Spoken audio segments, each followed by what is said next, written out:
Hi everyone, നിങ്ങളെല്ലാവരും സുഖമായിട്ടിരിക്കാമെന്ന് ഞാൻ കരുതുന്നു.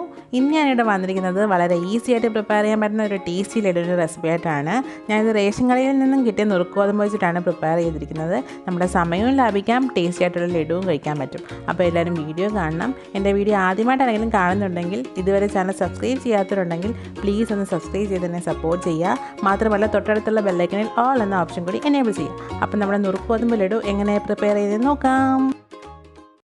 ഇതിനായിട്ട് ഞാൻ 1 കപ്പ് നുറുക്ക് ഗോതമ്പ് നന്നായിട്ട് കഴുകി വൃത്തിയാക്കി എടുത്ത് വെച്ചിട്ടുണ്ട്.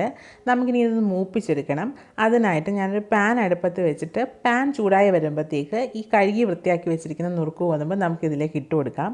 എന്നിട്ട് നന്നായിട്ടൊന്ന് മൂപ്പിച്ചെടുക്കണം. ഏകദേശം ഒരു 3 മിനിറ്റോളം മതിയാകും ഇതൊന്ന് മൂത്ത് കിട്ടാനായിട്ട്. ഇപ്പോൾ ഇതാ 3 മിനിറ്റ് കഴിഞ്ഞിട്ടുണ്ട്, നന്നായിട്ട് മൂത്ത് വന്നിട്ടുണ്ട്. ഇനി നമുക്കിതൊരു പാത്രത്തിലേക്ക് മാറ്റി വെക്കാം. എന്നിട്ട് ആ സെയിം പാനിൽ തന്നെ ഞാൻ 2.25 കപ്പോളം വെള്ളം ചൂടാക്കാൻ വെച്ചിട്ടുണ്ട്. നമ്മൾ നുറുക്ക് ഗോതമ്പ് മെഷർ ചെയ്യാനെടുത്ത കപ്പിലെ അളവിലാണ് ഞാനിവിടെ വെള്ളം എടുത്ത് വെച്ചിരിക്കുന്നത്. അപ്പോൾ ഇത് നന്നായിട്ട് ചൂടായി വരണം. ചൂടായി വരുമ്പോഴത്തേക്ക് മാത്രമേ നമുക്ക് നുറുക്ക് ഗോതമ്പ് ഇട്ട് കൊടുക്കാൻ പറ്റത്തുള്ളൂ. അപ്പോൾ ഇതാ നന്നായിട്ട് ചൂടായിട്ട് വന്നിട്ടുണ്ട്. നമുക്ക് നുറുക്ക് ഗോതമ്പ് ഇതിലേക്ക് ഇട്ട് കൊടുക്കാം. എന്നിട്ട് ലോ ടു മീഡിയം ഫ്ലെയിമിൽ വെച്ചിട്ട് അടച്ച് വെച്ച് ഏകദേശം ഒരു 15 മിനിറ്റോളം എടുത്തിട്ടുണ്ട് ഞാനിത് വേവിച്ചെടുക്കാനായിട്ട്. നന്നായിട്ട് വെന്ത് വരണം. അപ്പോൾ ഇതാ നന്നായിട്ട് വെന്ത് വന്നിട്ടുണ്ട്. ഈ ഒരു പരുവത്തിലാണ് നമുക്ക് വെന്ത് കിട്ടേണ്ടത്. ഇനി നമുക്കിതിലേക്ക് പഞ്ചസാര ആഡ് ചെയ്ത് കൊടുക്കാം. നമ്മളെടുത്ത് വെച്ചിരിക്കുന്ന മെഷറിംഗ് കപ്പില്ലേ, അതിൽ 3/4 കപ്പോളം പഞ്ചസാര ആഡ് ചെയ്ത് കൊടുക്കുന്നുണ്ട്. നിങ്ങളുടെ മധുരത്തിനനുസരിച്ച് ആഡ് ചെയ്ത് കൊടുക്കാം. ഇനി ഒരു ശകലം ഉപ്പും കൂടെ ആഡ് ചെയ്ത് കൊടുക്കുന്നുണ്ട്, ഒന്ന് ബാലൻസ് ചെയ്യാനായിട്ടാണ് ആ മധുരം. ഇനി ഏലക്കാപ്പൊടിയും കൂടെ ആവശ്യത്തിന് ആഡ് ചെയ്ത് കൊടുക്കാം.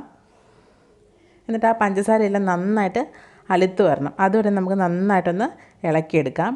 ഈ പഞ്ചസാരയെല്ലാം നന്നായിട്ട് അലുത്ത് വരുമ്പോഴത്തേക്ക് നമുക്കതിലേക്ക് ഒരു ശകലം ഫുഡ് കളർ ചേർത്ത് കൊടുക്കാം. ഓപ്ഷനിലാണ്, വേണമെങ്കിൽ മാത്രം ചേർത്താൽ മതി. ഇതിപ്പോൾ ഒരു ഭംഗിക്ക് വേണ്ടിയിട്ടാണ് ഞാൻ ഈ ഫുഡ് കളർ ചേർത്ത് കൊടുക്കുന്നത്. ഇനി നമുക്കിതിലേക്ക് നെയ്യ് ചേർത്ത് കൊടുക്കാം. ഞാൻ മൊത്തത്തിലൊരു 1.5 ടേബിൾ സ്പൂൺ നെയ്യാണ് ഇതിൽ യൂസ് ചെയ്തിരിക്കുന്നത്. അപ്പം നെയ്യ് കൂടുതൽ വേണമെങ്കിൽ അങ്ങനെ ചേർത്ത് കൊടുക്കാം. എന്നിട്ട് ഇതാ ഈ ഒരു പരുവാകുമ്പോഴത്തേക്ക്, അതായത് നന്നായിട്ട് വറ്റിച്ച് ഈ ഒരു പരുവത്തിൽ എത്തിക്കണം. എന്നിട്ട് ഇനി നമുക്കിത് ഒരു പാത്രത്തിലേക്ക് മാറ്റി വെക്കാം. ഞാനിപ്പോൾ ഇതൊരു പാത്രത്തിലേക്ക് മാറ്റി കൊണ്ടുവന്നിട്ടുണ്ട്. ഒരു ചെറിയ ചൂടോട് തന്നെ വേണം നമുക്കിത് ബോൾസ് ആക്കി എടുക്കാൻ. ഒരുപാട് തണുത്ത് പോയാൽ ബോൾസ് ആയിട്ട് കിട്ടാൻ വളരെ പാടായിരിക്കും. അപ്പോൾ ചെറിയ ചൂടോട് തന്നെ നമ്മളിത് ബോൾസ് ആക്കി എടുക്കണം. ഇതിങ്ങനെ ബോൾസ് ആക്കുമ്പോൾ കുറച്ച് സ്റ്റിക്കി ആയിരിക്കും. അപ്പം നമ്മുടെ കയ്യിൽ ചെറിയൊരു നനവോട് കൂടി നമ്മളിത് ബോൾസ് ആക്കിയാൽ വലിയ പ്രശ്നമില്ല, നമുക്ക് വേഗം തന്നെ ബോളാക്കി എടുക്കാൻ പറ്റും. അപ്പം ഞാൻ ഇതിലേക്ക് ഒരു കിസ്മിസും കൂടെ വെച്ച് കൊടുക്കുന്നുണ്ട്, ഒരു ഭംഗിക്ക് വേണ്ടിയിട്ടാണ്. ഇത് ഓപ്ഷനിലാണ്, നിങ്ങൾക്ക് വേണമെങ്കിൽ മാത്രം ചെയ്താൽ മതി. ഇതുപോലെ ഞാൻ എല്ലാം ഇവിടെ റെഡിയാക്കി കൊണ്ടുവന്നിട്ടുണ്ട്. അപ്പോൾ ഇത് ശരിക്കും ഹെൽത്തി ആയിട്ടുള്ളൊരു ലഡു ആണ്. വളരെ സിമ്പിളാണ്, ടേസ്റ്റിയാണ്. അപ്പോൾ എല്ലാവരും ട്രൈ ചെയ്ത് നോക്കിയിട്ട് എന്നെ ഫീഡ്ബാക്ക് അറിയിക്കാൻ മറക്കരുത്. നിങ്ങൾക്ക് എല്ലാവർക്കും ഇന്നത്തെ നുറുക്ക് ഗോതമ്പ് ലഡു ഇഷ്ടമാണെന്ന് ഞാൻ വിശ്വസിക്കുന്നു. വീഡിയോ ഇഷ്ടമായെങ്കിൽ വീഡിയോ ലൈക്ക് ചെയ്തേക്കണേ. എന്നിട്ട് നിങ്ങളുടെ ഫ്രണ്ട്സിന് ഷെയറും കൂടെ ചെയ്ത് കൊടുക്കുക. അപ്പോൾ എൻ്റെ ചാനൽ മറക്കാതെ ഒന്ന് സബ്സ്ക്രൈബ് ചെയ്യുക. പുതിയ റെസിപ്പിയായിട്ട് അടുത്ത ദിവസം ഞാൻ വീണ്ടും വരാം. അതുവരെ എല്ലാവരും സേഫായിട്ടിരിക്കുക. Take care.